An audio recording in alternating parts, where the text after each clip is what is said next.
रावण, रामायण का सबसे बड़ा खलनायक। पर क्या आप जानते हैं, भारत में आज भी ऐसे गांव और मंदिर हैं जहां रावण की पूजा होती है, जहां दशहरा मनाया ही नहीं जाता। तो सवाल यह है, रावण असल में था कौन?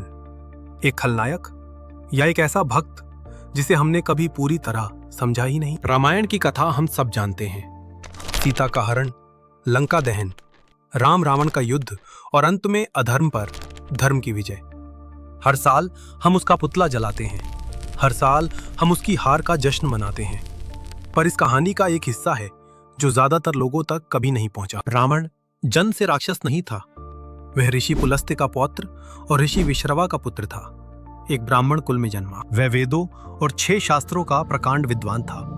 संगीत में निपुण, आयुर्वेद और ज्योतिष का ज्ञाता। कुछ परंपराएं तो उसे रावण संहिता जैसे ग्रंथों का रचयिता तक मानती हैं। वह शिव का परम भक्त था। कथा है कि एक बार उसने अपने बल के अहंकार में पूरा कैलाश पर्वत उठाने की कोशिश की। शिव ने बस अपने पैर का अंगूठा दबाया और रावण की भुजाएं कुचली गईं। उसकी पीड़ा भरी चीख ही रावण नाम का आधार बनी। पर यही उसने जो किया वह असाधारण था। उसने अपनी ही भुजा की नसें निकाली, उन्हें वीणा के तार की तरह बजाया और शिव की स्तुति में गाया। यही स्तुति आज शिव तांडव स्तोत्र के नाम से जानी जाती है। हिंदू परंपरा के सबसे शक्तिशाली स्तोत्रों में से एक। प्रसन्न होकर शिव ने उसे अपार बल का वरदान दिया। विद्वत्ता, भक्ति, कला, शक्ति। रावण के पास वह सब कुछ था जो किसी को महान बना सकता था। पर एक ही व्यक्ति में एक और सच भी था, और यह सच सीता हरण से बरसों पहले का है। कथा है, एक रात कुबेर के पुत्र नलकूबर की पत्नी रंभा लंका के पास से गुजर रही थी। रावण ने उसे रोका। रंभा ने उसे समझाया। रिश्ते में वह उसकी पुत्री समान थी, पर रावण ने उसकी बात नहीं सुनी और बलपूर्वक उसके साथ अधर्म किया। क्रोधित नलकूबर ने रावण को शाप दिया, अगर उसने फिर कभी किसी स्त्री को उसकी इच्छा के विरुद्ध छुआ तो उसका सिर 7 टुकड़ों में फट जाएगा। इसके कुछ समय बाद रावण की भेंट वेदवती नाम की एक तपस्विनी से हुई, जो स्वयं को भगवान विष्णु को समर्पित कर चुकी थी। रावण ने उसे पाने की कोशिश की।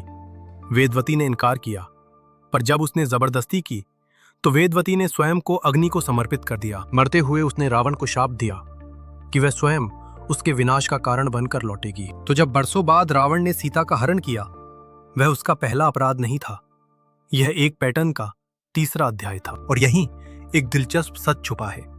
सीता पूरे 1 वर्ष तक लंका में रहीं, पर रावण ने कभी उन्हें छुआ नहीं। इसका कारण कोई संयम नहीं था।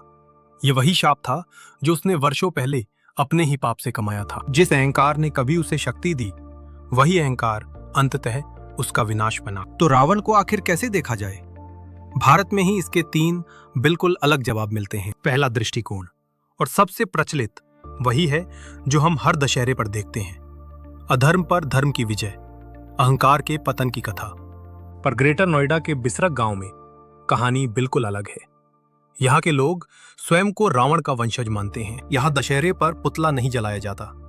यहाँ उसकी विद्वत्ता और शिव भक्ति को याद करते हुए यज्ञ और प्रार्थनाएं की जाती हैं। और मध्य प्रदेश के मंदसौर में एक तीसरा ही रिश्ता है। यहाँ के लोग मंदोदरी को अपनी बेटी मानते हैं और इसलिए रावण को अपना दामाद। यहाँ दशहरे पर उसकी हार का जश्न नहीं, बल्कि उसकी मृत्यु का शोक मनाया जाता है। खलनायक, भक्त या परिवार का सदस्य, एक ही रावण, 3 बिल्कुल अलग सच। शायद रावण की असली कहानी ये नहीं सिखाती कि कौन सही था और कौन गलत। शायद यह सिखाती है कि एक ही व्यक्ति में ज्ञान और अहंकार, भक्ति और अधर्म दोनों एक साथ रह सकते हैं। और शायद यही कारण है कि हर युग में हमें अपने भीतर के रावण को पहचानना जरूरी है।